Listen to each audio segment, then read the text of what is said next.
এ ভাইয়া তেল নাই? হ্যাঁ আইবো না? ওই যে আরেকজন ঠেলে ঠেলে বাইক নিয়ে আছে। এ বড় ভাই তেল নাই? খামসারা পুরা। তো বাইকের এমন একটা অবস্থা, আমারও কিছু তেল শেষ হয়ে বলতে পারি না। হয়তো কোনাবাড়ি থেকে আসতে পারবো, যাইতে আসতে পারবো মনে হয়, একেবারে অল্প তেল। তো বাইকের তেল শেষ হলে একটা টেনশন থাকে, কোন সময় বন্ধ হয়ে যায়। তো বড় ভাইয়ের মতন পরে ধাক্কা ধাক্কা বাইক নিতে হইব। কোনো পাম্পে বর্তমান তেল পাওয়া যাচ্ছে না। বর্তমান 2 কিলোমিটার সিরিয়াল দিয়ে মাত্র 200 টাকার তেল পাওয়া যায়। ওহো, দিতেছে মনে হয় তেল। মেবি এই পাম্পটা মনে হয় তেল দিতেছে, যা দেখি কি অবস্থা। না মনে হয়, আগে ওই পাশে একটা পাম্প আছে, রাস্তার বাম পাশে, ওইটাই দেখতে হবে আগে। এইটা যদি পাম্পে তেল না থাকে যাইতে হবে ওইটাই। এই কাকা, এ ভাইয়া তেল নাই? হ্যাঁ আইবো না?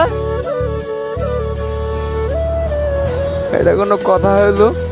এইটা তেল নাই, সামনে একটা পাম্প আছে, ওইটা দেখতে হবে। যে তেল, অতটুক তেল নিয়ে পিক আপ দিতে ভয় করে, কোন সময় বাইক অফ হয়ে যায় ঠিক নাই। তো বাইক রেখে একটা রিক্সা কিনতে হইব অথবা একটা অটো কিনতে হইব, তাহলে সবচেয়ে বেটার হবে। চার্জ দেবো আর চালাবো, তাইলে আর ঝামেলা করবো না। মাঝে মাঝে যেটা টিপো মারবো। আসতে পাগল নাই, আইবো না? ওরে আল্লাহ রে,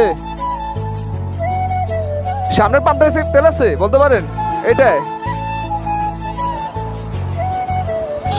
বাইক কিছুক্ষণ পর অপয়া। হ্যাঁ এত তেল আছে মনে হয় খালি।